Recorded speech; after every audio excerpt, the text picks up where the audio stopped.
দুপুরবেলা খাওয়া-দাওয়া কমপ্লিট করে নিয়ে এদিকে মেয়েকে ঘুম পাড়িয়ে দিয়েছি। ঘুম পাড়িয়ে দিয়ে এদিকে আমিও নিজেও রেডি হতে চলে গেছি। এদিকে রেডি হয়ে নিয়েছি। রেডি হয়ে চললাম আজকে একটু যাবো সিঙ্গুরে।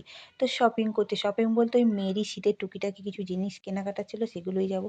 এদিকে মেয়েকে ঠাম্মার কাছে ঘুম পাড়িয়ে রেখে দিয়েছি। আর এদিকে আমার জায়ের ছোট মেয়েটাকে ওকে ঘুম থেকে জোর করে তুলে দিয়েছে। ঘুমের ঘোর আর কাটেনি।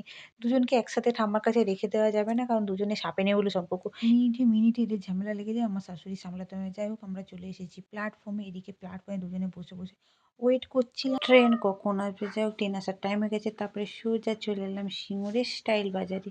এখানে এসেই বাচ্চাদের কালেকশানগুলো দেখে জাস্ট আমি ফিল হয়ে গেছি যেন মনে হচ্ছিল সব কালেকশানগুলো একটা, একটা করে নিয়ে নিই আমার মেয়ের জন্য। কিন্তু দুঃখের বিষয় আমার বর আমাকে অত টাকা দিয়ে রাখেনি। জানে এই মেয়ে ছেলেটাকে দিলেই সে সব টাকা খরচা করে ফেলবে, ওই জন্য আমাকে দেয়নি। যাই হোক তারপরে এখানে চলে এসেছিলাম কিছু খেলনা দেখছিলাম, খেলনা নেবো বলে। এদিকে আমার জায়ের মেয়েটা এবিসিডি বলে একটা কি জিনিস নিয়ে নিয়েছে। আর ওর জন্য যদি আমি না নিই যে ও এগিয়েই বলবে, "ওর জন্য নিয়েছো, আমার জন্য কিছু কেন খেলনা নাওনি?" ও দেখবে না ওর জন্য অত আমি শপিং করে এনেছি।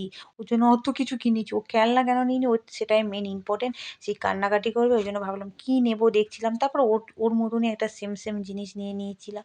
সেটাই আমি দেখছিলাম কি জিনিসটা। কেনাকাটা কমপ্লিট করে নিয়েছি কিন্তু কেনাকাটার বিলটা বিশাল বড় হয়েছিল। যাই হোক তারপর আমরা চলে এসেছিলাম মিয়ামারির দোকানে কেক নিয়ে যাবো বলে। কিন্তু আজকে মিয়ামারির দোকানে প্রচণ্ড ভিড় হয়েছিল। যাই হোক এদিকে আমার যা বিল পেমেন্ট করে কেক নিয়ে চলে এলো। তারপর আমরা দুজনে ডাল বড়া খেতে, খেতে আবার বাড়ি ফেরার জন্য ট্রেনের জন্য ওয়েট করছিলাম।